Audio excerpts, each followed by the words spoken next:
Hey everybody, welcome to the last part of our discussion about John Locke. Here we're going to talk about his actual social contract. Remember, he's a social contract theorist, and he argues that we are governed because we consent to being governed. So, if you remember the last bit that we were just talking about regarding Locke's state of nature, there's this, remember, the law of nature. Everybody has private property. It seems like everything's pretty good. So the question is, if everything's okay in the state of nature, then why in the world would we give up that wonderful freedom in order to create government and therefore have constraints placed on our freedoms? So this is the question that Locke is looking to answer. And I'm going to do something that I don't do very often, but I'm going to read a very brief passage to you in which Locke answers that question. He says, "If man, in the state of nature, be absolute lord of his own person and subject to nobody, why will he part with this freedom? Why will he give up this empire and subject himself to the control of any other power?" So that's the question, right? You have this pure freedom, state of nature, everything sounds like it's fine, so why would you give that up? And he answers, "To which it is obvious, that though in the state of nature he hath such a right, the enjoyment of it is uncertain, and constantly exposed to the invasion of others. This makes him willing to quit a condition which, however free, is full of fears and continual dangers. And it is not without reason that he is willing to join society with others, or rather I should say, he is willing to join in society with others, for the mutual preservation of their lives, liberties, and estates, which I call by the general name property." So, one of the reasons that I assign this text is because in this passage right here, there's a very, very clear connection, and perhaps you heard it, between Locke and this text and the Declaration of Independence.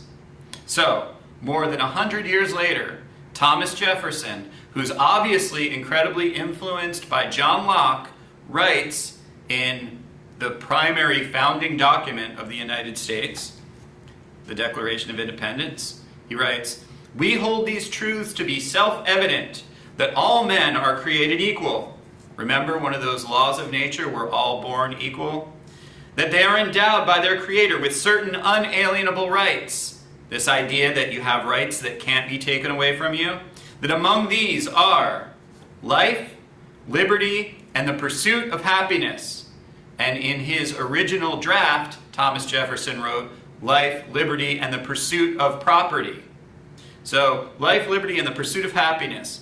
"That to secure these rights, governments are instituted among men, deriving their just powers from the consent of the governed."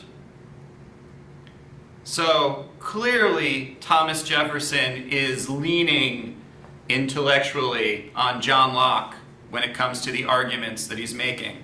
So, what is Locke's actual social contract? It's very straightforward. Remember, he's calling for a limited government. So he asks one thing of government. Government's supposed to do one thing, and that is simply to protect private property.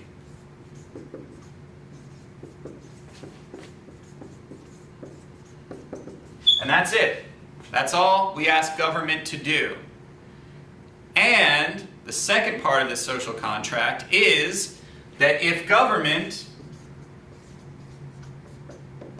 oversteps, in other words, does more than protect your private property, or it fails to protect your private property, then the people have the right to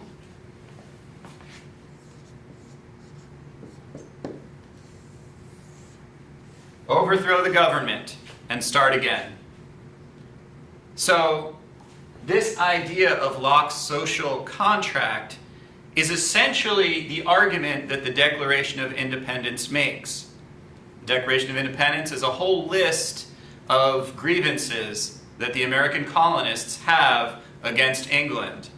And basically, in that whole list of grievances, they're saying something very simple. They're saying that England failed to protect our private property, and it overstepped in what it has the just authority to do. Therefore, we have the right to overthrow that rule, that British rule, and start our own government. So, this is why I assigned the second treatise of government. As I stated earlier in our book on John Locke, I said that we read Locke because he's incredibly influential on how Americans see themselves and how we think, like the idea that we're individuals, so on and so forth, and also because he's incredibly, incredibly influential on the people who founded the United States of America.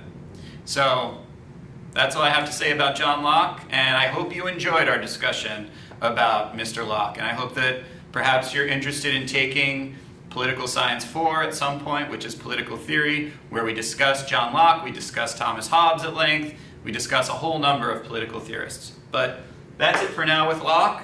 I'll see you next time.